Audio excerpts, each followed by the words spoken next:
గారు మీరు ముఖ్యంగా తెలంగాణ ఉద్యమం, అదేవిధంగా బీఆర్ఎస్ నాయకత్వం, సుదీర్ఘ నాయకత్వం, అంతేకాకుండా బీఆర్ఎస్ సమయంలో ఎంబీసీ చైర్మన్గా పనిచేశారు. ఇప్పుడు బీజేపీ రాష్ట్ర నాయకులుగా ఉన్నారు.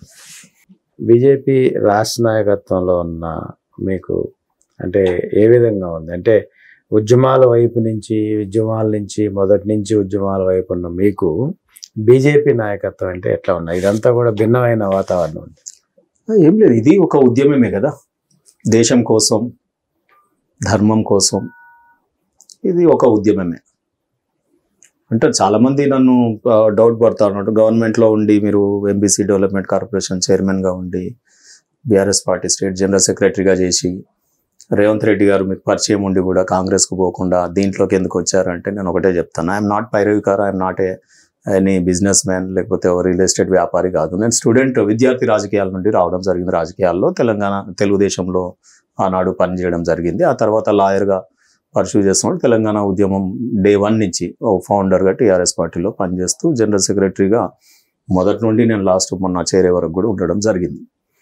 బీజేపీకి రావడానికి 2-3 కారణాలు. ఒకటి, దేశంలో ఉన్నటువంటి పరిస్థితులు, దేశంలో ఇప్పుడు పరిపాలన, ప్రపంచ స్థాయిలో మన భారతదేశం యొక్క ఎకనామికల్ గ్రోత్ కానీ, లేకపోతే సెల్ఫ్ రెస్పెక్ట్ గ్రోత్ కానీ, మనకు ఇండియా కంట్రీకి మన పరిపాలకుడు ప్రధానమంత్రికి ఇస్తున్నటువంటి గౌరవం, గతంలో ఏ రకంగా ఫ్రిస్కింగ్ ఉండేది వేరే దేశాలు పర్యటన చేస్తే, ఈరోజు మోడీ గారు వెళ్తే ఏకంగా రెడ్ కార్పెట్లు పడతా ఉన్నాయి. సో వారికి ఇచ్చేటటువంటి ఆత్మ గౌరవం, ఏదైతే గౌరవం దక్కుతుందో విదేశాలలో, మరి అటువంటి గౌరవం ప్రజలందరికీ దక్కినట్టే. భారతదేశం ప్రధానమంత్రికి దక్కుతుంది అంటే భారతదేశ పౌరులందరికీ దక్కినట్టే.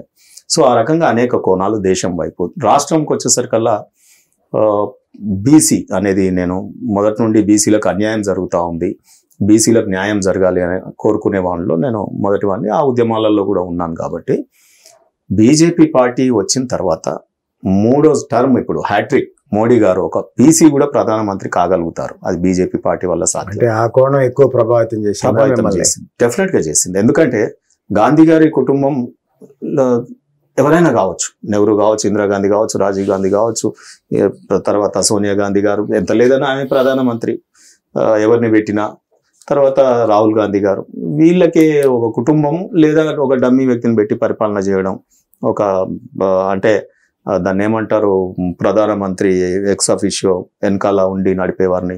సో ఆ రకంగా ఉంటుంది. సో ప్రాంతీయ పార్టీ కూడా కేసీఆర్ గారు, కేసీఆర్ తర్వాత వారి తనయుడు, లేకపోతే వారి కూతురు, మేనల్లుడు, ఎవరో ఒకరు, లేదా మన్మడు తయారైతేనే ఉన్నాడు, ఆయనని జీవితకాలం వాళ్ళే ఉంటారు.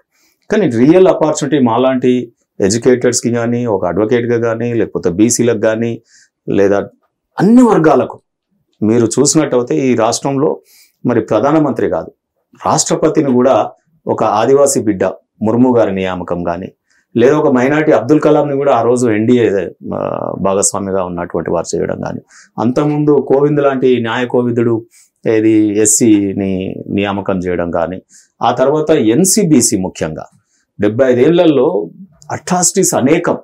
నేను మోస్ట్ బ్యాక్వర్డ్ క్లాసెస్ చైర్మన్గా చేసేటప్పుడు కొన్ని భయంకరమైనటువంటి విషయాలు నన్ను సెన్సిటైజ్ చేసినాయి.